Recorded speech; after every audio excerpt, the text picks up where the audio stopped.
Okay, so what we will do is I'll share my slides, but I was asking something. मैं कुछ पूछ रही थी, दिमाग से निकल गया। कल के लेसन के बारे में। या कल के लेसन के बारे में। कल के लेसन जो है वो हमारे प्रकाशित वाक्य उसका 12 अध्याय था।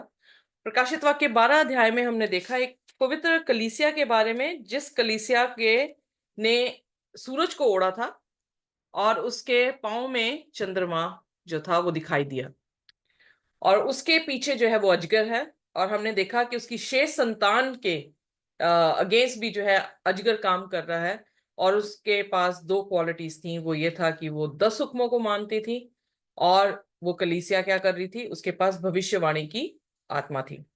आज जो हम प्रकाशित वाक्य उसका 13वां अध्याय पढ़ने वाले हैं, ये 13वां अध्याय जो है अपोस्टेट चर्च को जो है दिखाता है, यानी वो कलीसिया जिसने परमेश्वर के खिलाफ बगावत की, या परमेश्वर के हुक्मों के विरुद्ध जो है अपने हुक्म जो है उसने आगे रखे हैं। सो आइए, जबेस जो है वो प्रकाशित वाक्य उसका 13 अध्याय जो है हमारे लिए पढ़ेगा, और बाकी जो है वो दूसरी आयतें जो भी रेफरेंसेस होंगे उसको जो है वो पढ़ेंगे। सो सिस्टर तारंग, और अगर कोई और पढ़ना चाहता है तो दे कैन रीड।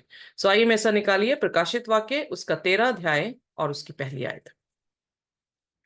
जी, प्रकाशित वाक्य की किताब प्रकाशित वाक्य 13। दो पशु। तब मैंने एक पशु को समुद्र में से निकलते हुए देखा, जिसके 10 सींग और 7 सिर थे।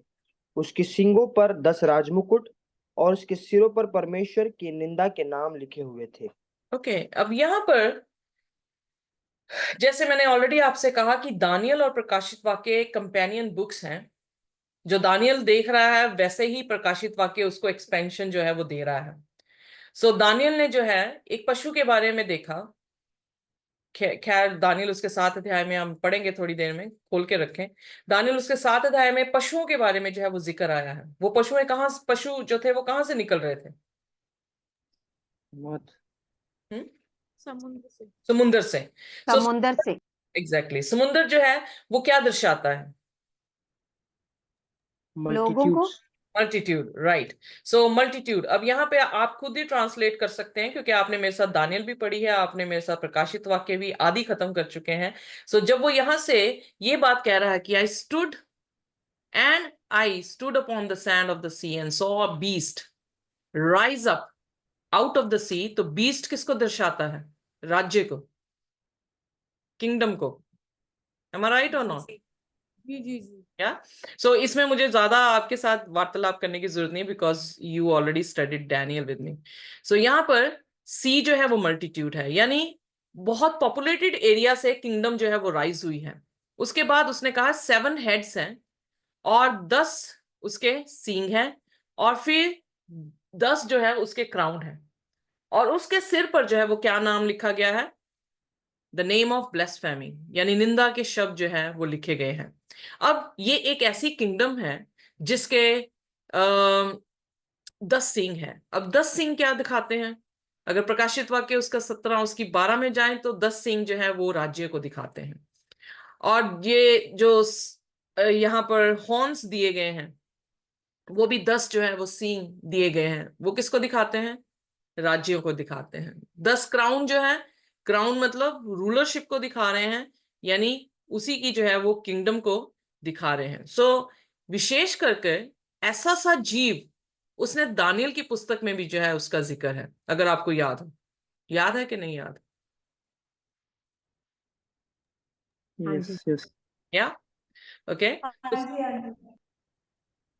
Symbol of Bible prophecy, beast जो है वो पावर और किंगडम है, वाटर पीपल है, मासेस हैं, हॉर्न्स सब्सिक्वेंट किंगडम्स हैं, और crowns rulership of the kingdom, blasphemy word against God. अब इसको थोड़ा सा हम और एक्सप्लेन जो है वो करेंगे। अब दूसरी आयत में आए आप। जो पशु मैंने देखा वह चीते के समान था, और उसके पाँव भालू के से और मूसी का सा था।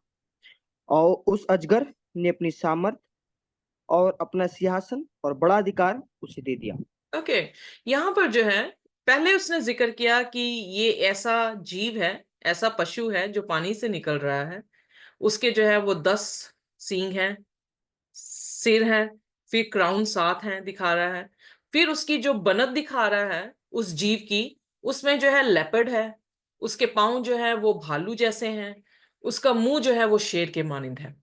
अगर दानियल उसके 7 अध्याय में हम जाएं तो दानियल 7 उसकी पहली से 6 आयतें कोई भी जन जो है वो पढ़ दें तो थोड़ा क्लियर हो जाएगा, जिन्होंने दानियल हमारे साथ नहीं पढ़ा। बेबीलोन के राजा बेलशस्सर के पहले वर्ष में दानियल ने पलंग पर स्वप्न और दर्शन देखे। तब उसने वह स्वप्न लिखा और बातों का सारांश भी वर्णन किया। दानियल ने ये कहा, मैंने रात को यह स्वप्न देखा कि महासागर पर चारों ओर आंधी चलने लगी। तब समुद्र में से 4 बड़े बड़े जंतु जो एक दूसरे से भिन्न थे निकल आए।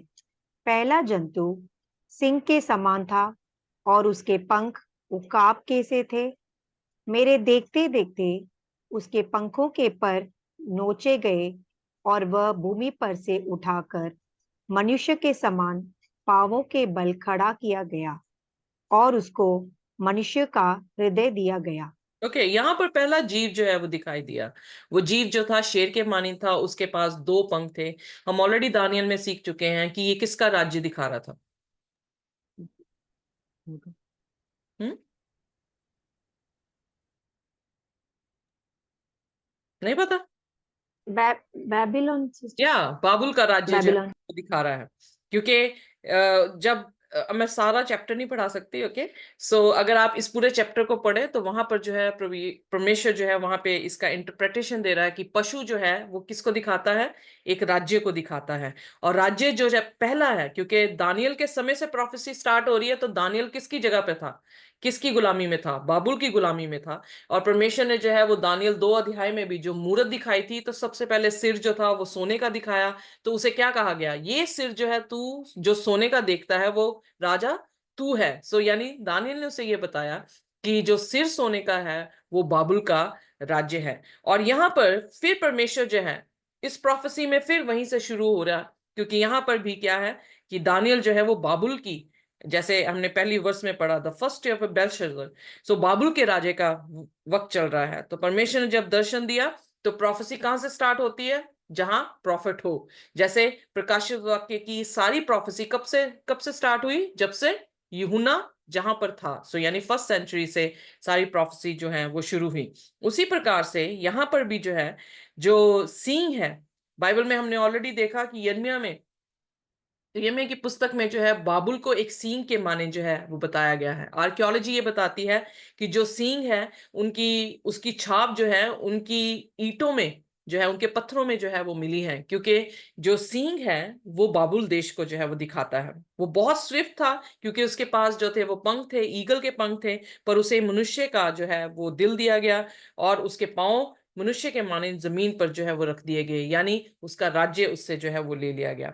फिर उसके बाद बाइबल बताती है उसके 5वें वचन में, पढ़ दे प्लीज, दानियल फिर 7। मैंने, हाँ जी, 7 का 5। जी। फिर मैंने एक और जंतु देखा जो रीछ के समान था और एक पांजर के बल उठा हुआ था और उसके मुंह में दांतों के बीच 3 पसलियां थीं और लोग उससे कह रहे थे, उठकर बहुत मांस खा।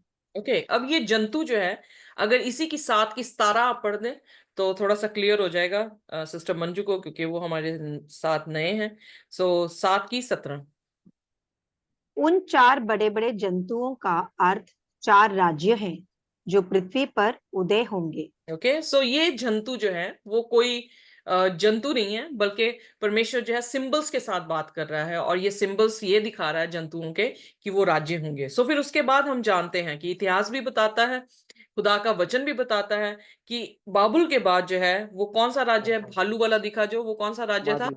मादी और फरीसी का राज्य था। यस। उसकी उसकी जो है एक पंजा जो था वो ऊपर था, दूसरा पंजा नीचे था। वो ये दिखाता है कि एक पंजा जोरावर होगा, दूसरा पंजा छोटा होगा। सो फारसी जोरावर थे मादियों से, पर उनकी कोलैबोरेशन से जो है उन्होंने बाबुल के देश को जो है वो हरा दिया। फिर उसके बाद आइए अगली आयत जो है हम पढ़े। इसके बाद मैंने दृष्टि की और देखा कि चीते के समान एक और जंतु है जिसकी पीठ पर पक्षी के से 4 पंख हैं हम्म। और उस जंतु के 4 सिर थे और उसको अधिकार दिया गया। सो अब उसने जो तीसरा मतलब पशु देखा, वो यानी तीसरा किंगडम है, तीसरा राज्य है, जो मादी फरीसी के बाद यूनान का राज्य आया, द ग्रेट अलेक्जेंडर का राज्य आया। उसके 4 कमांडर थे और उन 4 कमांडरों में उसका राज्य जो है वो बटा। यहाँ पर जो है, जब यूहन्ना प्रकाशित वाक्य 13 देख रहा है, तो ये एकदम पैरेलल चल रहा है दानियल 7 के साथ, क्योंकि दानियल 7 में परमेश्वर उसे जंतु दिखा रहा है और उसकी एक्सपेंशन जो है या की गई है, वो प्रकाशित वाक्य 13 अध्याय में जो है उसे और एक्सटेंड करके जो है बताया जा रहा है। इसीलिए परमेश्वर यहाँ पर उस पशु का सिंबल जो दिखा रहा है, वो किसके मानिंद दिख रहा है प्रकाशित वाक्य में? उसने कहा कि प्रकाशित वाक्य में उसने एक बीस्ट देखा जो कि लेपर्ड की तरह है। लेपर्ड किसको दिखा रहा था? यूनान। ओके, जिसके फीट जो है, पैर जो है वो भालू के हैं, तो भालू किसको दिखा रहा था? मादी मादी फरीसी फरीसी। को। और जिसका मुंह जो है वो शेर की मानिंद है, तो वो किसको बाबुल। दिखा रहा था? बाबुल। कॉम्पोजिट उसको यस। तो क्या कह सकते हैं हम उसे? सिर्फ हमारा ध्यान उस तरफ लेकर जा रहा है जो दानियल बता रहा था, जिस राज्य के बारे में बता रहा था। अब उसको आगे जो है परमेश्वर लेकर जा रहा है। इसलिए परमेश्वर फिर चौथा जीव जो दिखा था, वो चौथा जीव बहुत डरावना था। लोहे के जो थे दांत थे, वो रोम का राज्य था। और उस रोम के राज्य से आगे जो है वो क्या हुआ, वो हमें दानियल ने बताया। पर अब दानियल उससे आगे जो है, प्रकाशित वाक्य उससे आगे जो है वो एक्सप्लेन हमें कर रहा है। यहाँ पर जो बीज दिखा है, जो पानी से आया है, पॉपुलेटेड एरिया से है, उसके क्राउन है, यानी वो किंगली है। हम ये देखते हैं कि यूरोप 10 भागों में जो है वो बटा था, जो कि लोहे की टांगे थी, 10 उंगलियों में बटी थी, वो 10 राज्यों में बटे हैं। 10 राज्यों से यूरोप जो है वो आता है। तो हम देखते हैं कि यूरोप जो है वो किंगली, यूके जो है वो क्या है? किंगली देश है। इसलिए क्राउन जो है वहां पे दिखाई दिए गए हैं, क्योंकि 3 जो है वो आकर पेपसी ने अप्रूव कर दिए। तो सिर्फ कितने बचे थे राज्य? 5 6 7 जो है वो बचे थे। इसलिए यहां पर फिर आगे परमेश्वर उसी राज्य के बारे में जो है वो थोड़ी व्याख्या दे रहा है। राज्य रोम, जो कि डरावना था, उसके दांत लोहे के थे, और उसके बाद उसके 10 सींग उगे थे दानियल 7 में। फिर 10 सींगों में से उसने एक छोटा सा सींग उदय होता हुआ देखा। रिमेंबर? यस। या यस। उदय होते हुआ देखा। और वो छोटा सा सींग अब इस राज्य को जो है वो दिखाता है, क्योंकि इसके करेक्टरिस्टिक्स यहाँ पे दिखाए गए हैं। जैसे हमने दानियल 7 को देखा, उसमें करेक्टरिस्टिक्स थे उस राज्य के, और उस करेक्टरिस्टिक्स को देख के हमने पहचाना कि ये राज्य कोई और नहीं, ये राज्य जो था रोमन पेपसी है। तो उसी प्रकार से यहाँ पर भी जो है 7 करेक्टरिस्टिक्स जो है हमारे सामने आते हैं, जो हमें ये दिखाता है कि वो राज्य कौन सा राज्य है।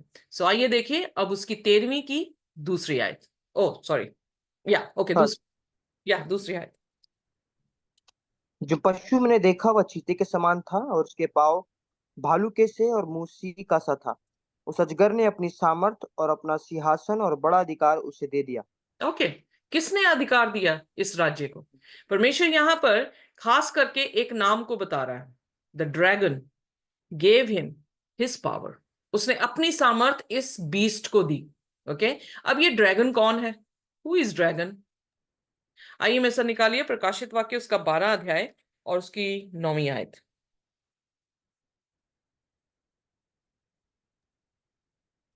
तब वह बड़ा अजगर अर्थात वही पुराना सांप जो इब्लिस और शैतान कहलाता है और सारे संसार का भरमाने वाला पृथ्वी पर गिरा दिया गया और उसके दूध उसके साथ गिरा दिए गए। ओके, वो ड्रैगन कौन है? शैतान है, जिसे इब्लीस कहते हैं, पुराना सांप। उसने क्या की? अपनी सामर्थ किसको दे दी? इस राज्य को दे दी। Got it? यस। ओके, हाँ जी। नाउ स्टैनली हिस्ट्री पेज 40 इस तरह से कहता है कि papacy is but the ghost of deceased Roman Empire sitting crowned upon its grave. History ये बताती है कि जो रोमन कैथोलिक चर्च है वो पेगन रोम से जो है वो निकला है, क्योंकि पेगन रोम ने जो है अपनी सीट, यहां पर क्या वो बोल रहा है, उसने अपनी पावर दी, उसने अपनी सीट दी, और उसने उसे ग्रेट अथॉरिटी जो है वो प्रदान की।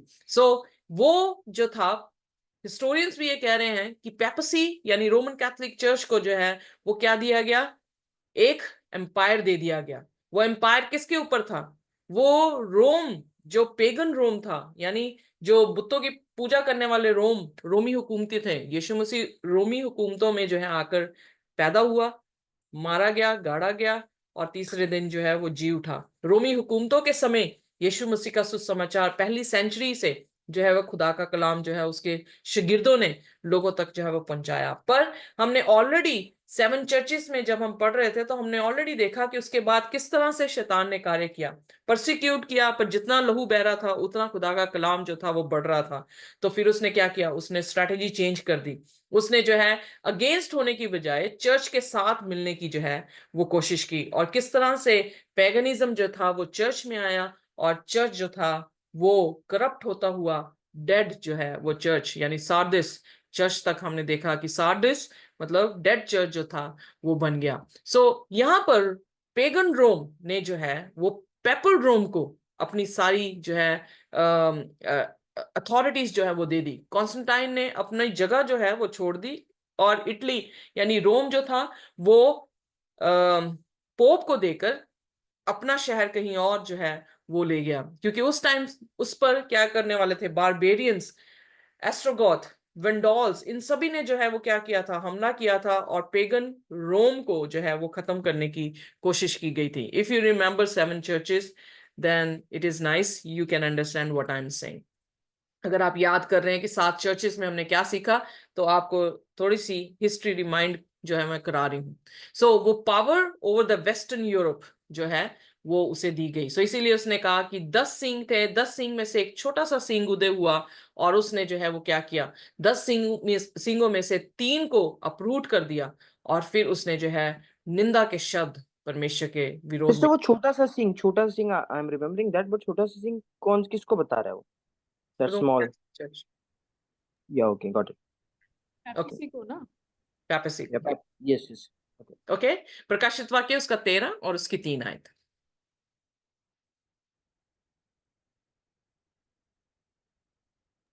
या या ओके। मैंने उसके सिरों में से एक पर ऐसा भारी घाव लगा देखा मानो वह मरने पर है। फिर उसका हाँ जी, पढ़ दे। फिर उसका प्राणघातक घाव अच्छा हो गया और सारी पृथ्वी के लोग उस पशु के पीछे पीछे अचंभा करते हुए चले। ओके, यहाँ पर जो है अब वो एक ऐसा राज्य है जिस राज्य पे जो है घाव हुआ। याद है कि वो घाव कब लगा इसे?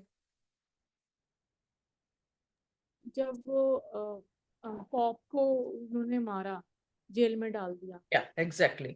1798 एडी में नेपोलियन के जरिए से पोप को जो है वो क्या कर दिया गया, गिरफ्तार कर दिया गया। और उस समय पर जो न्यूज न्यूज पब्लिश हुई वो यही न्यूज पब्लिश हुई जैसे प्रकाशित वाक्य 13 अध्याय में लिखा था कि पेपसी को जो है वो घाव दिया गया है। ये सचमुच में ऐसा हुआ और पेपसी जो है वो थोड़े दिनों के लिए, क्या जब घाव हो जाता तो क्या यानी इंसान मर जाता है कि वो हील होता है? थोड़ी देर में बंद हो जाता या थोड़ी देर वो बंद होके उसके बाद क्या होता है, हीलिंग प्रोसेस होती है, हील होकर जो है इंसान फिर दोबारा से खड़ा होता है। इसीलिए उसने कहा कि one of his heads as it were wounded to death, okay, and his deadly wound was healed. और उसका जो डेडली वुंड था वो क्या हो गया, हील जो है वो हो गया। 1798 एडी में नेपोलियन ने, बर्थिया एक उसका कमांडर था जिसे उसने भेजा और उसने जो है पोप को गिरफ्तार किया और उसे जेल में डाल दिया और वो जेल में ही जो है वो मर गया। पर वो वुंड कैसे हील हुआ?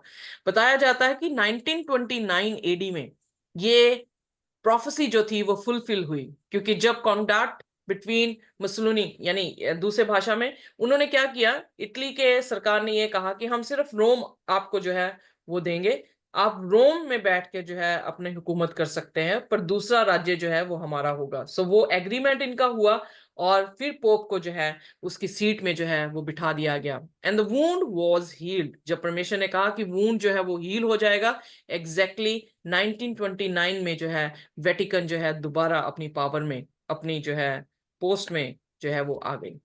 अब वर्ल्ड, उसके बाद तीसरी चीज उसने क्या बोली कि पूरी दुनिया वॉन्डर करेगी उस बीस्ट के, right.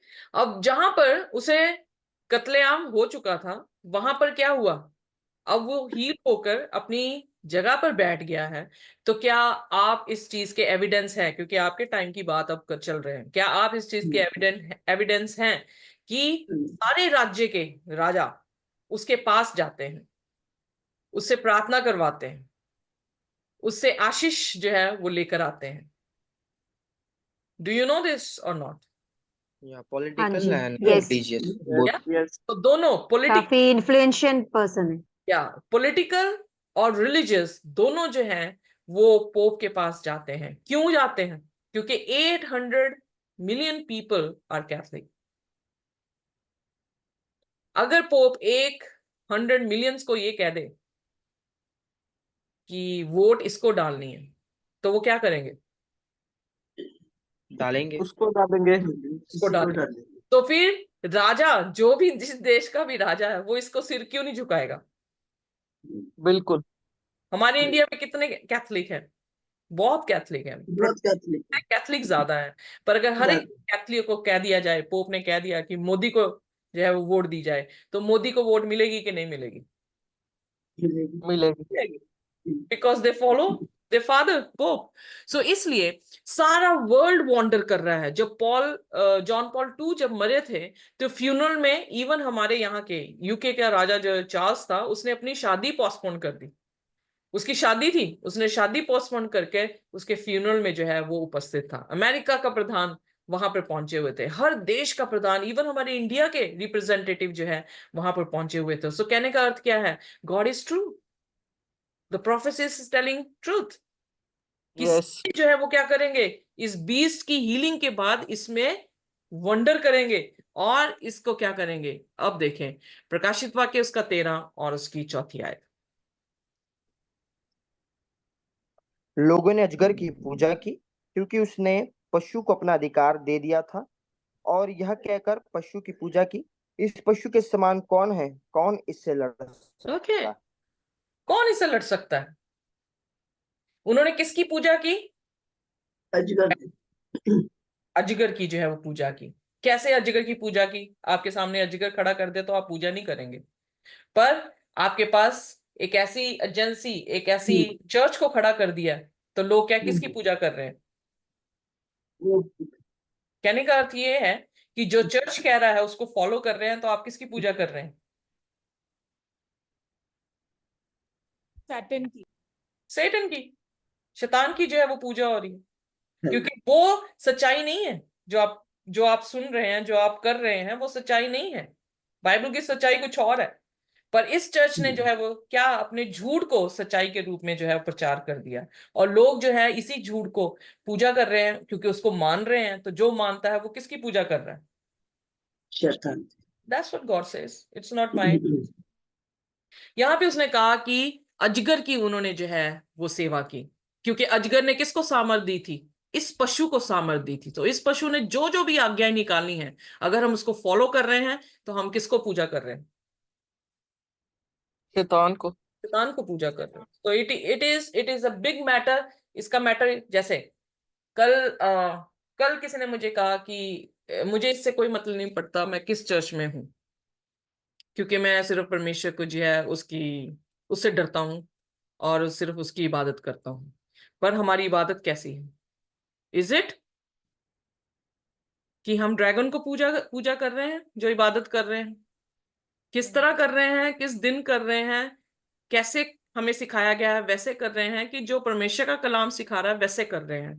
So it is a very big question. Don't take it light. Yes. Big question कि whom we are worshiping, how we are worshiping, in which day we are worshiping, because इस beast ने जो शिक्षाएं दी हैं वो खुदा की तरफ से शिक्षा नहीं है। तो फिर खुदा कुछ और एक्सपेक्ट कर रहा है अपने लोगों से।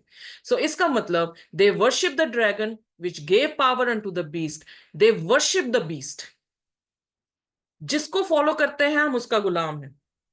एम आई राइट और नॉट? यस। आज्ञा हम मानते हैं, हम उसके गुलाम बन जाते हैं। अगर हमने इनकी आज्ञा मानी है तो हम किसके गुलाम हैं? हम शैतान के गुलाम हैं। अगर हमने खुदा के वचन की आज्ञा मानी है तो हम किसके गुलाम बनेंगे? यीशु मसीह के गुलाम। Yes. तो उन्होंने अचंबा किया। ड्रैगन हम ऑलरेडी देख चुके हैं, शैतान है, उसने इसको पावर दी है और वर्शिप कर रहे हैं लोग इसके, और कह रहे हैं who is like unto the beast. 1 रुपया भी अगर 1 करोड़ रोमन कैथोलिक चर्च के बीच में चर्च में डाला जाए तो उनके पास कितने करोड़ आ जाएगा? 1 करोड़। सो दे आर रिच। कौन वॉर कर सकता है? कौन इनके खिलाफ जो है वो लड़ाई कर सकता है? सो इसलिए वो अचंबा करने लगे, क्योंकि राजे तक क्या कर रहे हैं? पैसे के मोहताज हैं इसके लिए। राजे तक वोट लेने के लिए मोहताज है इस बीस्ट के। हमें दिख नहीं रहा, बट बाइबल दिखा रही है। Are you with me? Yes. It is different, क्योंकि जैसे आपने कहा, राजनीतिक तौर से भी और धार्मिक तौर से भी ये अपनी कमांड जो है पूरी दुनिया में चला रहा है, क्वाइटली चला रहा है। Everybody is following. प्रोटेस्टेंट भी फॉलो कर रहे हैं। All wonder after his beast, after this beast, and worshipped him. क्यों वर्शिप की? क्योंकि उन्होंने फॉलो किया जो रूल उसने बनाया। Can God tolerate? नहीं। No. आइए प्रकाशित वाक्य 13 और उसकी 5वीं आयत। बड़े बोल बोलने और निंदा करने के लिए उसे एक मुंह दिया गया और उसे 42 महीने तक काम करने का अधिकार दिया गया। ओके, अब ये बड़ा मुंह बोलने वाला या ब्लेस्फेमी का अर्थ क्या है? बाइबल में इसका क्या मतलब जो है वो बनता है? कौन है? किस काम से? बाइबल ये बताती है कि ये इंसान ने जो है वो ब्लेस्फेमी की है। आइए लूका उसकी 5 और उसकी 21 आयत को हम देखेंगे। लूका उसका 5 और उसकी 21 आयत।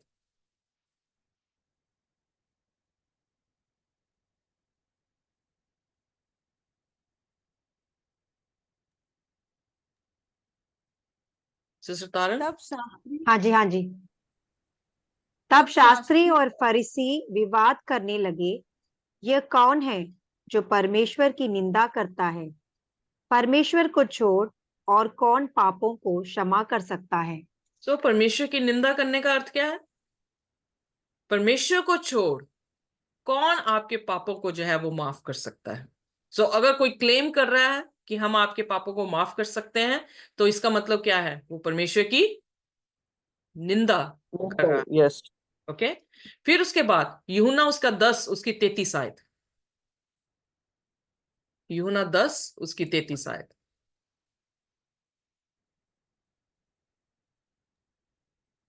33।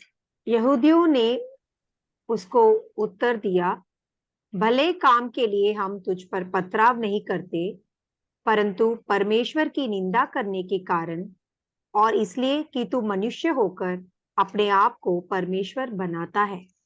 ओके, सो दूसरा ब्लेस्फेमी क्या बताई गई? कि जब हम अपने आप को परमेश्वर के तुल्य जो है वो बना लेते हैं, we become equal to God.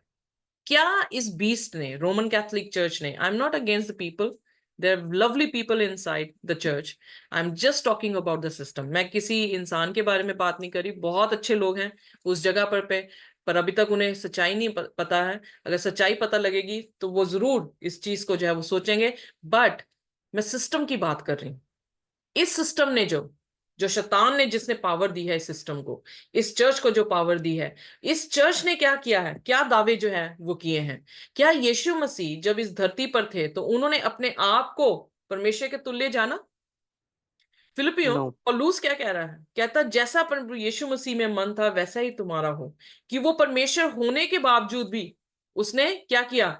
उसकी तुलना, अपनी तुलना जो है वो परमेश्वर के साथ नहीं की, क्योंकि वो इतना हलीम हो गया कि देह में आया था और उसने अपनी कोई भी ऐसा मिरेकल अपने आप को बचाने के लिए उसने नहीं किया। वो कर सकता था पर नहीं किया उसने।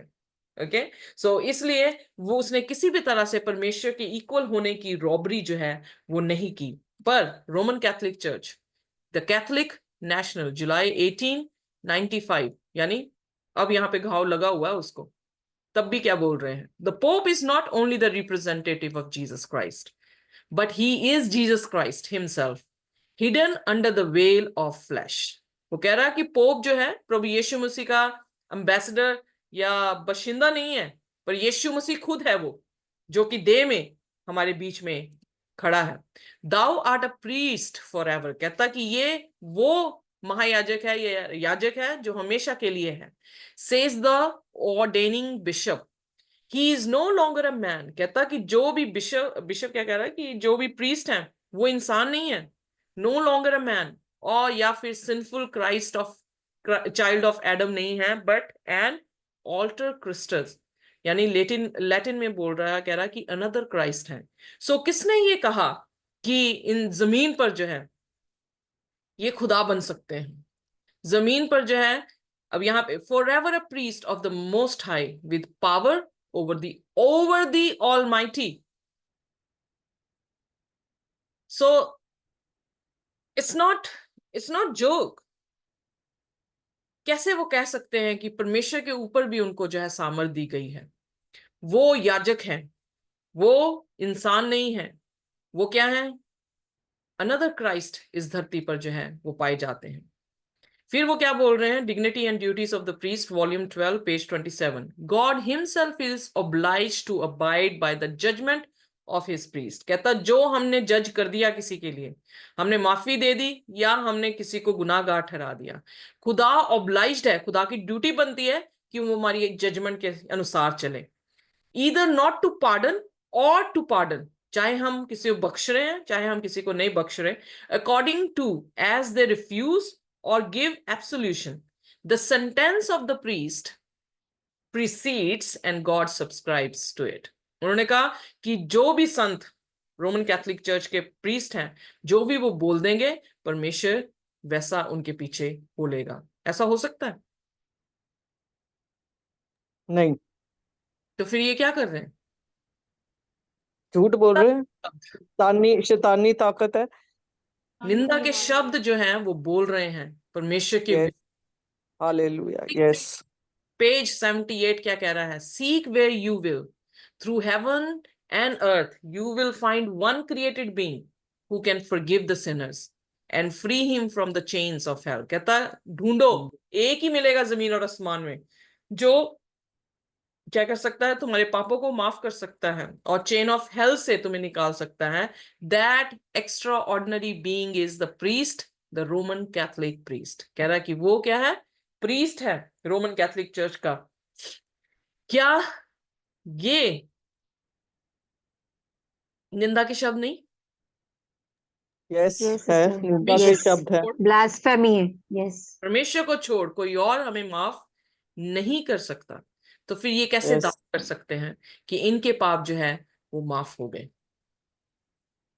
इसलिए इन्होंने वो कन्फेशन बॉक्स भी रखा है ना। जी। सो कन्फेशन बॉक्स में क्या होता था? पैसे देते थे और उनके पाप जो है वो माफ कर दिए जाते थे। So they earn a lot of money. उन्होंने काफी मनी जो है इसी तरह से वो कमाई भी है। सो इसलिए परमेश्वर के निंदा जो है इसने परमेश्वर के विरोध में की। सो ये वो राज्य है जिसने निंदा के शब्द बोले। इन्होंने अधिकार लिया कि ये माफ कर सकते हैं, इन्होंने अधिकार लिया कि ये खुदा खुद है इस धरती पर, और इतना ही नहीं बल्कि ये कहा कि जो ये कह दे खुदा उसको जो है मानता है। सो ये वो निंदा के शब्द थे जो बाइबल के अनुसार दो चीजें हमने देखी हैं कि जो पाप को माफ करने की बात करे या परमेश्वर के समान बनने की बात करे, ये परमेश्वर के विरोध में क्या है? ब्लस्फेमी है। और इसलिए इस ब्लस्फेमी को जो है वो इसी राज्य ने, इसी बीस ने जो है वो कितने टाइम पीरियड बताया? 42 मंथ्स के लिए जो है उसने कंटिन्यू किया।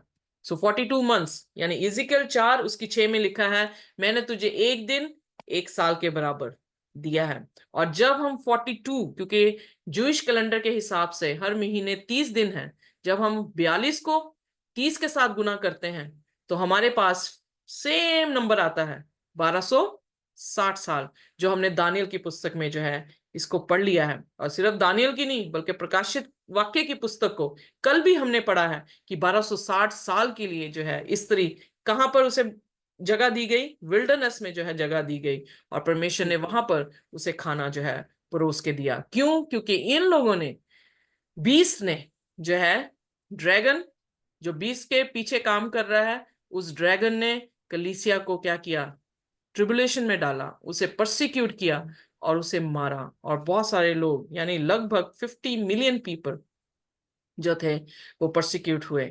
और ये टाइम पीरियड 538 से 1798 तक जो है वो समय बताया जाता है। सो आइए देखिए अब प्रकाशित वाक्य उसका 13 और उसकी 6वां वचन।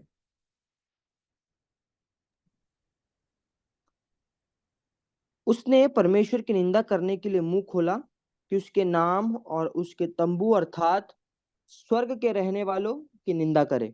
ओके, सो अब उसने सिर्फ परमेश्वर के विरोध में नहीं, परमेश्वर के तंबू के विरोध में भी, और जो स्वर्ग में बैठे हैं उनके विरोध में भी जो है वो बात करे। आइए मेरे साथ निकालिए दानियल उसका 8 और उसकी 11वीं आयत। ये सेम जो है बीस्ट के बारे में दानियल 8 अध्याय में जो है वो बात कर रहा है। और वो क्या कह रहा है, आइए पढ़े मेरे साथ, दानियल 8 वरन 11। हाँ जी, वरन वह उस सेना के प्रधान तक भी बढ़ गया और उसका नित्य होम बलि बंद कर दिया गया और उसका पवित्र वासस्थान गिरा दिया गया। ओके, सो एग्जैक्टली जैसे दानियल बता रहा है, प्रकाशित वाक्य यूहन्ना लिखने वाला भी सेम ही चीज खुदा उसको जो है दिखा रहा है, रिवील कर रहा है, और वो सेम ही चीज जो है वो लिख रहा है। क्या उसने किया, बर्ंट ऑफरिंग किसको दिखाती है, यीशु मसीह के सेक्रीफाइस को, यीशु मसीह का बलिदान होना जो है उसको दिखाती है। और लोग, यहूदी कौम जो थे वो मेमना लेकर आते थे, वो मेमना यीशु मसीह दर्शाता था, मेमने के ऊपर कन्फेशन होती थी, और मेमने के बलिदान से, उसके लहू से जो है उन पापों की जो है वो क्या मिलती थी, उन्हें माफी मिलती थी। पर यहां पर उन्होंने क्या किया, उन्होंने तंबू को भी जो है वो गिरा दिया। कैसे गिराया, उन्होंने कन्फेशन बॉक्स बनाए जिसमें हम डायरेक्टली प्रभु यीशु मसीह से अपने कन्फेस नहीं कर रहे, पर हम क्या कर रहे हैं, अर्थली प्रीस्ट से कन्फेस कर रहे हैं। और अर्थली प्रीस्ट जो है वो कह रहा है कि तुम्हारे पाप जो है वो माफ हो गए। सो वो सेंचुरी की सारी टीचिंग, सेंचुरी की सारी मिनिस्ट्री और सर्विसेज जो जीसस हमने ऑलरेडी सीख ली हैं, उन सभी मिनिस्ट्री को क्या कर दिया उसने, रद्द कर दिया उसने। अगर होली प्लेस में वचन था, वचन के साथ दुआएं थी, दुआएं के साथ जो है टेस्टमनी थी, यानी लाइट यीशु मसीह, मतलब तीन, let me just explain for sister Manju, कि होली प्लेस में हम देखते हैं मेमना, सॉरी, कोर्टयार्ड में हम देखते थे कि मेमना आता है, और मेमना जो है वो यीशु मसीह को दर्शाता है। हमारे पाप जो है उस पर लादे जाते हैं, यीशु मसीह ने जो है स्वर्ग से निकलकर धरती पर आकर जो है हमारे पाप उठाए। गोलगथा जो कि यरूशलेम से बाहर था, हम देख रहे हैं कि बाहर बाहर बाहर की बात आ रही है, तो यीशु मसीह ने अपनी मिनिस्ट्री वहां पे फिनिश की, जो कि क्या थी, कोर्टयार्ड की मिनिस्ट्री थी, कि उसने सेक्रीफाइस होना था हमारे लिए। और इसीलिए जब वो मरा तो उसने कहा इट इज फिनिश, मैंने जो है वो पूरा कर दिया। उसके बाद पौलुस कहता है कि यीशु मसीह अपना लहू लेकर होली प्लेस में पहुंचा है, जहां पर वो हमारे लिए क्या कर रहा है, इंटरसेशन कर रहा है। सो होली प्लेस में जो था वो 12 रोटियां थी, 7 दीवट थे, और एक ऑल्टर ऑफ इंसेंस था। सो 7 दीवट यीशु मसीह ज्योति है, 12 रोटियां रोटी यीशु मसीह है। सो यानी खुदा का वचन रोटी है, खुदा का वचन जो है वो क्या है, रोशनी है। और फिर जो इंटरसेशन ऑल्टर ऑफ इंसेंस है वो हमारी दुआएं हैं जो परमेश्वर तक पहुंचती हैं। सो उस चीज को भी जो है उसने खत्म कर दिया। अब कोर्टयार्ड मिनिस्ट्री में हम पहुंचे नहीं है तो हम कैसे ग्लोरीफाई हो जाएंगे, आर यू विद मी, कि यस, थैंक यू सिस्टर। कैसे हो जाएंगे। उसने क्या किया, उसने कोर्टयार्ड मिनिस्ट्री को खत्म कर दिया, जहां पर यीशु मसीह के जरिए से हमें मुक्ति थी, अब क्या हो गया, प्रीस्ट के जरिए से मुक्ति हो गई है। अगर हम पोप की अंगूठी को चूम लेंगे, अगर उसका सेप्टर हमारे सिर पर लग गया, तो हम जो है वो क्या होंगे, हमारे पाप जो है वो माफ हो जाएंगे। उसने कंप्लीटली गॉस्पेल जो है वो क्या कर दिया, चेंज कर दिया। शैतान ने अपना एक जो है सिद्धांत खड़ा कर दिया, शैतान ने एक अपनी टीचिंग को जो है वो खड़ा कर दिया, और लोग उस टीचिंग को फॉलो कर रहे हैं। तो इसीलिए परमेश्वर का वचन कह रहा है कि जो उस बीस के सामने सिर झुका रहे हैं, वो किसको एक्चुअली सिर झुका रहे हैं, वो शैतान को झुका रहे हैं। यस, यस, जो बाइबल का परमेश्वर है वो कुछ और कह रहा है, और अर्थली प्रीस्ट जो है वो कुछ और कह रहे हैं। पर चुनना तो हमें पड़ेगा ना, कि हमने किसको चुनना है, क्या अर्थली प्रीस्ट बिल्कुल, चुनना है कि हमने यीशु मसीह को चुनना है। यस। तो यहां पर प्रकाशित वाक्य उसका 13 और उसकी 7वीं आयत में अब पढ़ दे मेरे साथ।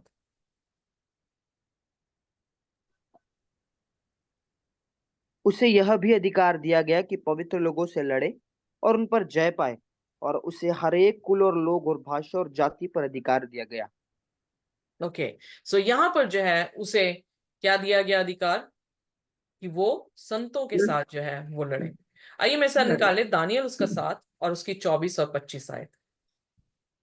उन 10 सींगों का अर्थ यह है कि उस राज्य में से 10 राजा उठेंगे और उनके बाद उन पहलों से बिन एक और राजा उठेगा जो 3 राजाओं को गिरा देगा, और वह परम प्रधान के विरुद्ध बातें कहेगा और परम प्रधान के पवित्र लोगों को पीस डालेगा और समयों और व्यवस्था के बदल देने की आशा करेगा, वरन 3.5 काल तक वे सब उसके वश में कर दिए जाएंगे। ओके, सो दानियल भी सेम ही चीज कह रहा है, प्रकाशित वाक्य में यूहन्ना भी जो है वो सेम ही चीज देख रहा है।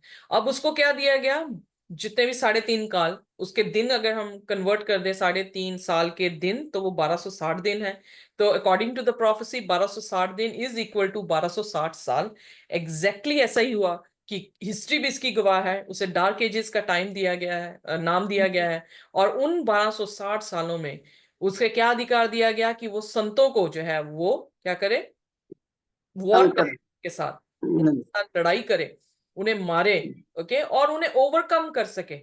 अब ये भी नहीं था कि संत जो है इसको ओवरकम करें, पर शैतान को अधिकार दे दिया गया कि वो क्या करे, संतों के ऊपर भी जो है वो जय पाए। सिर्फ संतों तक नहीं, बल्कि पावर उसकी किसको दी गई, all kindred, all tongues, all nation. Roman Catholic, Catholic means universal. Rome, Roman means Rome, from Rome. So यानी रोम से आया हुआ ये चर्च जो पेगन रोम से पेपल रोम में आया, और उस पेपल रोम को कैथलिक बना दिया गया। कैथलिक मतलब यूनिवर्सल। सो जब परमेश्वर यूहन्ना को दे रहा है ये दर्शन, हमें तो नहीं दिया, उसने यूहन्ना को दे रहा है, और यूहन्ना को आने वाले समय की सारी बातें बता रहे हैं। तो हम इस समय पे रह रहे हैं। Are you with me? हम इस समय पर रह रहे हैं जहां पर उसको घाव लगा था, पर घाव क्या हो गया, हमारे आंखों के सामने जो है वो हील हो गया। और उसको जो पूजा कर रहा है, उसकी शिक्षाओं को जो मान रहा है, वो किसकी पूजा कर रहा है, शैतान की जो है शैतान की। पूजा कर रहा है। तो उसको हक किसको दिया गया कि वो संतों को मारे, और उसने 1260 साल उसको मारा भी है। और फिर इसको जो है यूनिवर्सल चर्च जो है वो बना दिया गया। वेल, आप कहेंगे हम तो प्रोटेस्टेंट हैं, we are safe, we are not Catholics. तो इसलिए आप इस चीज के लिए मेरे साथ हम ही भर सकते हैं, आप भर भी रहे होंगे, क्योंकि आप ये सोच के बड़े संतुष्ट होंगे कि आप जो है वो प्रोटेस्टेंट हैं, आप कैथलिक नहीं हैं, इसलिए ये जो है हमारे चर्च के लिए प्रोफेसी नहीं है। बट आगे आगे देखे कि खुदा क्या बताता है। So 50 million people were martyred. So 50 million कम होते हैं, बहुत ज्यादा आंकड़ा है, जिन्हें क्रिश्चियंस, मतलब क्रिश्चियन कहा गया है, सिंसियर क्रिश्चियन थे, जो खुदा के कलाम को पढ़ रहे थे, खुदा के कलाम को अपलिफ्ट कर रहे थे, लोगों के अंधकार की जिंदगी में उनको रोशनी दे रहे थे कि खुदा का कलाम ये नहीं कहता जैसे रोमन कैथोलिक चर्च कहता है। तो उन्हें क्या कर दिया गया, उन्हें मार दिया गया, उनके परिवारों के साथ उन्हें मार दिया गया, उन्हें आग में झोंक दिया गया, उन्हें शेरों के सामने जो है वो फेंक दिया गया। और उनके लिए वो तमाशा था, क्योंकि वहां पे थिएटर में बैठ के वो तमाशा देख रहे थे कि किस तरह से शेर जो है इन सारे झुंड को जो है वो खा रहा है, जो लोग रोमन कैथोलिक चर्च को जो है वो नहीं मान रहे। और वो ये सोचते हैं कि ये हमारा अधिकार है कि जो हमारे वचन को नहीं मानेगा, हम उनको क्या करेंगे, परसिक्यूट करेंगे। तो उन्होंने लीगली, इंक्विजिशन मतलब उन्होंने लीगली कोर्ट ऑर्डर्स के साथ उन लोगों के विपरीत जो है वो समन एक्शन लिया। या समन दिए, और उनको जो है पकड़ा गया। और इनका एक सेक्ट है, जिस सेक्ट में कुछ लोग ऐसे हैं, इनके फौजों की तरह, फौजी जैसे होते हैं ना, वैसे होते हैं, जो इनको आदेश देते हैं, और वो जाकर उन लोगों को ढूंढते हैं, उनको पकड़ते हैं, उनको जो है वो एग्जीक्यूट किया जाता है। So this is what happen. So अगली बात यूनिवर्सल सिस्टम है, जैसे मैंने ऑलरेडी एक्सप्लेन कर दिया कि ये क्वाइट है, पर क्वाइटली जो है वो कैसे काम करता है। सो हर एक भाषा, हर एक कुल, हर एक इंसान जो है वो इसको देख के अचंभा करता है और इसकी वर्शिप जो है वो करता है। अब प्रकाशित वाक्य उसका 3 और उसकी 8 आयत। पृथ्वी के सब रहने वाले जिनके नाम उस मेमने के जीवन की पुस्तक में लिखे नहीं गए, जो जगत की उत्पत्ति के समय से घात हुआ है, उस पशु की पूजा करेंगे। All right. So इसलिए it matters which church you belong to. क्योंकि यहाँ पे परमेश्वर ने क्या कहा? And all that dwell upon the earth shall worship him.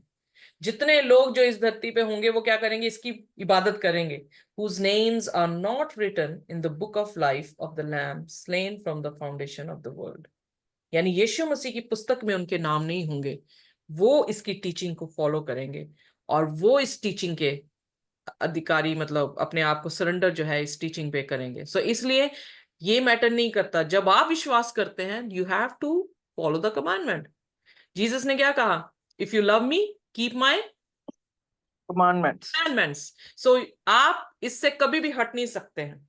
अगर आप सोचे मिडिल ग्राउंड में आ जाएं तो मिडिल ग्राउंड वाले भी जो है वो भी जो है वो बख्शे नहीं जाएंगे. सो आपको क्या होगा? आपको पूर्ण तौर से प्रभु यीशु मसीह को, खुदा के कलाम को जो है वो फॉलो करना पड़ेगा. खुदा का कलाम क्या कहता है और खुदा के कलाम में क्या लिखा है उसको फॉलो करना पड़ेगा. Otherwise you are in this category कि आप उस अजगर की पूजा कर लेंगे अगर आपने खुदा के वचन को जो है वो नहीं फॉलो किया. Yes. प्रकाशित वाक्य उसका 20 और उसकी 14 से 15. कोई भी जन निकाले. प्रकाशित वाक्य उसका 20, उसकी 14 और उसकी 15वीं आयत. मृत्यु और अधोलोक आग की झील में डाले गए. यह आग की झील दूसरी मृत्यु है, और जिस किसी का नाम जीवन की पुस्तक में लिखा हुआ न मिला वह आग की झील में डाला गया. तो इसका मतलब जो खुदावन यीशु मसीह की यानी मेमने की पुस्तक में नाम नहीं दिया गया वो इटर्नल डेथ का भागीदार जो है वो होगा. सो उसने यहाँ पर प्रकाशित वाक्य 13 उसकी 8 में लिखा, जो इस अजगर की सेवा करेंगे उनके नाम जीवन की पुस्तक में नहीं लिखे जाएंगे. सो हमारी टीचिंग्स शुड बी ग्राउंडेड, चाहे हम प्रोटेस्टेंट ही क्यों ना हो. अगर हमारी टीचिंग्स, हमारे चर्च की टीचिंग्स खुदा के कलाम के ऊपर आधारित नहीं है, यकीन जानिए you have to make a choice. Shadrach, Meshach, Abednego को चॉइस बनानी पड़ी थी उस दिन जब राजा ने कहा था कि सिर झुकाओ. वो अपने तस्मे भी बांध सकते थे, प्रिटेंड कर सकते थे कि वो तस्मे बांध रहे हैं, पर उन्होंने क्या किया? वो सीधे पेड़ की तरह खड़े रहे. उन्होंने कहा पहली बात कि परमेश्वर हमें बचा सकता है, पर अगर नहीं भी बचाएगा तब भी हम तेरे सामने अपना सिर नहीं झुकाएंगे. और वो उस आग में उन्हें फेंका गया जो 7 गुना उसे ज्यादा तपाया गया था. पर क्या यीशु मसीह ने उन्हें छोड़ा था? बचा लिया. बाइबल में लिखा मनुष्य का पुत्र उनके बीच में दिखाई दिया. सो इसलिए हमारी आमीन. शिक्षा अगर बाइबल के ऊपर नहीं है, चाहे किसी भी तरह का हम ट्रेड कर रहे हैं बाइबल के साथ, लेट मी टेल यू ये सच्चाई है. बाइबल में लिखा इसे खरीद ले, इसे बेचना मत. किसी भी तरह का ट्रेड करने की हम कोशिश कर रहे हैं, अपनी रोटी के लिए ट्रेड कर रहे हो, हमारे बच्चों की एडमिशन्स के लिए हम ट्रेड कर रहे हो, पर अगर हमारे ट्रेड में खुदा के वचन का ट्रेड करके हम कुछ पाने की कोशिश कर रहे हैं, watchful, read your Bible again, come back to Jesus. Yeshu के पास आने की जरूरत है, क्योंकि वो लोग स्वर्ग की बादशाहत में किसी भी तरह से जा नहीं पाएंगे. सो इसलिए एक भी ऐसी शिक्षा ना हो. तो प्रकाशित वाक्य उसका 13 उसके 9 में क्या लिखा है? जिसके कान हो वह सुने. ओके, हाथ लगा के देखें आपके पास कान है? Yes. जिसको भी इंसान को इस धरती पर भेजा सभी के पास कान है. यू नो कोई भी ऐसा नहीं है कान ना हो. फिर क्यों कह रहा खुदा if any man have an ear let him here? क्यों? क्योंकि हम सुनते नहीं हैं. खुदा ने कुवत दी है, सेंस दी है सुनने की, पर हम क्या करते हैं? हम सुनते नहीं हैं. We override God's word. हम खुदा से अपने शब्दों को ऊपर जो है वो कर लेते हैं, पर खुदा किसी भी तरीके से पाप को स्वर्ग की बादशाहत में एंटर नहीं करने देगा. And we Yes. To remove all the sins from our life. हमारी Yes. से हर एक पाप को निकलना पड़ेगा, हर एक फॉल्स टीचिंग को निकलना पड़ेगा। शायद आप ऑफेंड होंगे टीचिंग से, आई डोंट माइंड, पर मैं एज अ प्रीचर, मैं as a watchman of Jesus, Yeshu Masih की पहरुआ होते हुए मेरा ये काम है कि मैं आपको सचेत करूं कि खुदा एक भी पाप को स्वर्ग की बादशाहत में नहीं लेकर जाने वाला है। कितने पाप Yes. सोचते हैं कि आपके पास है, पर मैं ये सोचती हूँ अगर मेरे पास एक भी पाप हुआ, एक भी टीचिंग मैंने उसकी रॉन्ग फॉलो की, तो मैं स्वर्ग की बादशाहत में, चाहे मैं आज प्रचार कर रही हूं, पर मैं स्वर्ग की बादशाहत में नहीं जा पाऊंगी। इसलिए परमेश्वर के वचन में लिखा, if any man has an ear let him hear what the spirit says to the Laodicea church.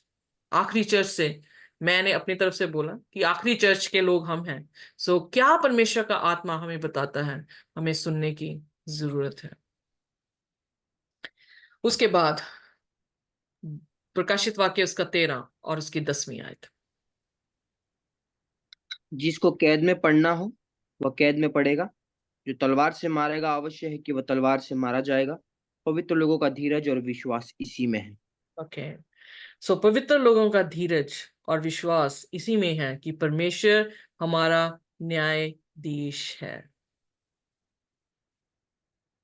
मैं जब खुदावंद यीशु मसीह के कलाम को फॉलो करती हूँ, मेरे पास बहुत सारी प्रॉब्लम्स हैं, बट मेरा धीरज क्या है कि मैं यीशु को फॉलो कर रही हूँ। एक दिन क्या होगा, मेरे लिए स्वर्ग की बादशाहत होगी। मैं इस धरती Hallelujah. पर दुख उठाऊंगी, मैं इस धरती पर शायद नकारी जाऊंगी, इस धरती पर शायद मेरी आवाज सुनने वाला कोई ना होगा, बट मैंने क्या किया है, मैंने ये सोचा है कि मैं आवाज दूंगी, कोई सुने चाहे ना सुने, पर मैं अगर खुदावंद यीशु मसीह के वचन के अनुसार अपना जीवन बिताऊंगी, तो मैं एक दिन स्वर्ग की बादशाहत में जरूर होंगी। क्योंकि परमेश्वर न्यायी है, जिसने तलवार उठाई वो तलवार से ही मारा जाएगा, जिसने बंदुआई दी वो बंदुआई से ही मारा जाएगा। परमेश्वर अपने न्याय में खरा है और वो अपना न्याय लेकर इस धरती पर जल्द आता है। आइए प्रकाशित वाक्य उसका 22 और उसकी 11वीं और 12वीं आयत पढ़ दें। जो अन्याय करता है वह अन्याय ही करता रहे, और जो मलिन है वह मलिन बना रहे, और जो धर्मी है वह धर्मी बना रहे, और जो पवित्र है वह पवित्र बना रहे। देख, मैं शीघ्र आने वाला हूँ, और हर एक के काम के अनुसार बदला देने के लिए प्रतिफल मेरे पास है। आमीन। आमीन। सो इसलिए बहुत जरूरी है कि हम, नूह के समय में लोग शादियां कर रहे थे, पार्टी कर रहे थे, खा पी रहे थे, ऐश कर रहे थे। आज जाबेस ने जो है ग्रुप में डाला, योएल उसके दूसरे अध्याय में, कि वो क्या कर रहे थे। दो तरह के लोग हैं, एक ऐश कर रहे हैं, दूसरे लोग दुआएं करके रो रो के अपने पापों का पश्चाताप कर रहे हैं, अपनी चालों को सीधा कर रहे हैं, अपने मार्गों को सीधा कर रहे हैं। जैसे जैसे सच्चाई उन तक पहुंच रही है वैसे वैसे अपने आप को क्या कर रहे हैं, उस सच्चाई में जो है वो ढाल रहे हैं। वो लोग जो परमेश्वर की सच्चाई को जानेंगे, वो लोग, धन्यवाद कि आप तक ये सुसमाचार पहुंचा, धन्यवाद कि परमेश्वर ने जो है आपको झूठ में से रोशनी में जो है वो लेकर लेकर जो है वो आ रहा है, आपको बहुत सारी कंफ्यूजनों से जो है वो बाहर लेकर आ रहा है। पर अब समय है कि हम जान तो गए हैं, सिर्फ इंफॉर्मेशन के लिए नहीं, पर इसलिए कि हम अपने रास्ते जो है वो सीधे करें। क्योंकि आपने देख लिया इस प्रोफेसी में भी, आप, वो जो समय था वुंड हील हुआ, वो भी निकल चुका है। Are you with me? आप उस Yes. समय में भी नहीं है जब कैथोलिक चर्च जो है वो हील होगा, वो भी हो चुका है 1929 में, 29 में। तो हम किस में हैं? 2024 में। सो इसका मतलब यीशु मसीह का आना जो है वो जल्द है। कल हम देखेंगे प्रकाशित वाक्य में एक दूसरा जंतु जो है या दूसरा पशु जो है उदय होता है। वो कहां से निकलता है, वो कौन है, और वो क्या इस धरती पे करने वाला है। सो इससे पहले कि हम उस पशु के बारे में सीखें, वो पशु भी आ चुका है। So there is no much time, हमारे लिए ज्यादा टाइम नहीं है। यीशु मसीह जो है वो बहुत जल्द आ रहे हैं। 1844 से अगर वो हमारा न्याय कर रहे हैं तो समय जो है वो ज्यादा नहीं है। तो जैसे जैसे आप प्रोफेसी जो है वो अनकवर करते जाएंगे, आप देखेंगे you are very close to the probation. दया का सागर खुदावन यीशु मसीह, उसका दया का दरवाजा बहुत जल्द बंद होने वाला है। सो खुदा अपनी लास्ट कॉल अपने लोगों को दे रहा है। सो आइए सीरियसली हम खुदा के हुक्मों को पढ़ना शुरू करें, खुदा के वचनों को पढ़ना शुरू करें, और जैसा वो सिखाता जा रहा है वैसे उसे फॉलो करते जाएं। प्रार्थना में लगे रहें, खाना बंद कर दें पर प्रार्थना कभी ना बंद करें। अपने पापों का अंगीकार करें, परमेश्वर से अपनी अपनी सारी कमजोरियों को बताएं और कहें, खुदा मेरी इन कमजोरियों को तू जो है अपनी बल से जो है वो बलवंत कर, और खुदा हमें ताकत और हिम्मत देगा कि हम इस दुनिया की भीड़ से हटकर हम जो है वो खड़े हो सकें और वो लोग हों जो यीशु मसीह की आज्ञाओं को मानने वाले। आमीन। Amen. आमीन। Amen. आइए कोई भी जन जो है वो प्रार्थना कर सकता है, जिसको भी परमेश्वर हिदायत करे।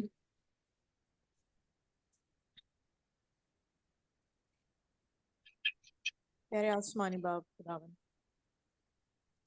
धन्यवाद करते हैं खुदावन इस समय के लिए, तुम्हें फिर से हमें ये वक्त दिखाया खुदावन, और हम प्रभु जी मिट नहीं गए खुदावन। प्रभु पूरे दिल से, पूरी आत्मा से, पूरे हृदय से परमेश्वर आपके आगे परमेश्वर सजदा करते हैं, आपको धन्यवाद देते हैं परमेश्वर के आपका फजल हम सब पे हुआ खुदावन। जो भी कलाम में पढ़ा सुना खुदावन, ये सच्चाई है क्योंकि मार्ग, सत्य और जीवन आप है मेरे खुदावन। आपके बिना कोई आपको स्वीकारे, जब तक कोई आपको स्वीकार नहीं कर सकता पिता के पास वो नहीं जा सकता मेरे खुदावन। आप इतने पवित्र परमेश्वर हैं, प्रभु आप इतने श्वेत हैं, आप अति पवित्र परमेश्वर। You are so wonderful, Lord. We thankful to you, Lord. We glorify your name. We magnify your name, Lord. We worship you. We thankful to you, Lord. कि आपने हमें अपने पास आने का मौका दिया परमेश्वर पिता। ये कलाम हमारी जिंदगी है प्रभु जी। तेरा वचन दीपक है हमारे लिए प्रभु जी। और वही प्रभु जी जो 5 कुंवारियों के पास वो तेल बचा हुआ है प्रभु जी, हम भी उस कुंवारियों की तरह हो प्रभु जी, जिसकी कुप्पी में तेल हो मेरे प्रभु, उसके दीपक में तेल हो मेरे खुदावन।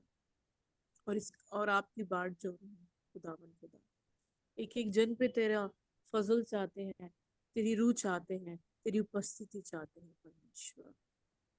जो भी कलाम में आज तेरी बेटी ने समझाया परमेश्वर, प्रभु जी आज जो नए भी आए हैं प्रभु जी, आपका रूह उनसे बात करे मेरे, और उनके अंदर और भूख डाल खुदावन, वो इस कलाम को पूरा पढ़ने की और कोशिश क्या प्रभु जी, उसमें पूरा डीपली आने की परमेश्वर तैयार हो जाए मेरे खुदावन खुदा, क्योंकि अंत का समय है प्रभु जी। जो डाली आपसे जुड़ी रहेगी वो फल लगेगी।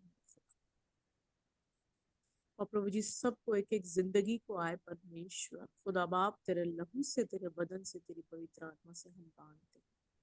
इन सब के परिवारों पे हम तेरी आशीष चाहते हैं, और प्रभु जी उद्धार की घोषणा करते हैं परमेश्वर के जितने लोग अब जितने जुड़ रहे हैं खुदावन, इनसे भी और जिंदगियां जुड़ने पाए खुदावन खुदा, क्योंकि प्रभु जी आपने हमें पृथ्वी का नमक बनाया है परमेश्वर, और वो नमक का स्वाद बिगड़ना नहीं चाहिए प्रभु, क्योंकि अंत का समय है प्रभु, आप आने में उनमें से मैं भी एक हूँ प्रभु जी। मुझे भी ब्लेस करे, मेरे भी गुनाहों को माफ करे खुदावन। एक एक जन की प्रभु जी हर गुनाहों की माफी हम मांगते हैं आए परमेश्वर, भजन संहिता 19:12 के हिसाब से। दया कर मेरे खुदावन खुदा, और हम सब पे तेरी उपस्थिति आए, तेरी पवित्र आत्मा हमसे बढ़कर बात करे। हम दया चाहते हैं, और प्रभु जी हम कोई जजमेंट नहीं चाहते इसलिए परमेश्वर, हम आत्मा तो तैयार है परंतु शरीर दुर्बल है प्रभु जी। इस शरीर को मारने का, कष्ट देने का परमेश्वर हमें ताकत और सामर्थ्य दे प्रभु जी, कि हम तेरे कलाम को अपने दिल में, अपने मन में, अपने हृदय में, अपने प्राण में लेके चले आए परमेश्वर। जैसे वो पुराने लोग थे खुदावन, मूसा का परमेश्वर, एलिया का खुदा, यस मास्टर, दाऊद का परमेश्वर, हमारा भी परमेश्वर। हम आपका धन्यवाद करते प्रभु कि तेरे बेटे के वो लहू के वसीले से आए खुदावन तू हमें माफ करता है, और शैतान की हर एक चाल जो हमारे जीवनों में चलती है, हमें रुकावटें डालती है परमेश्वर, और तेरे बेटे बेटियों को आने में उनको रोकती है, उन सब बातों को प्रभु जी पवित्र आत्मा जी इसकी हर एक चाल को आप जला के भस्म कर दीजिए मेरे खुदा। यस लॉर्ड, दया कर, एक एक जन पे तेरी आशीष चाहते हैं, इन सब को मेंटली, फिजिकली, फाइनेंशियली और स्पिरिचुअली ग्रोथ दे मेरे खुदावन खुदा, किसी भी चीज में कोई भी रुकावट ना आने पाए खुदावन। यस मास्टर, स्पिरिचुअली भी प्रभु जी इन सबको इतनी ग्रोथ दे, क्योंकि तेरा वचन कहता है कि तुम पहले मेरे धर्म और राज्य की खोज करो, ये दुनियाई वस्तुएं तुम्हें मिल जाएंगी। यस मास्टर, तो दया कर प्रभु जी, तमाम खताओं, गुनाहों, गलतियों, कसूरों को माफ कर दे प्यारे यीशु, क्योंकि जो कुछ मांगते हैं तेरे जिंदा जलाली और सनातन काल के नाम में, परमेश्वर के नाम से, आमीन आमीन। आमीन आमीन आमीन। आमीन। Praise the Lord. आमीन।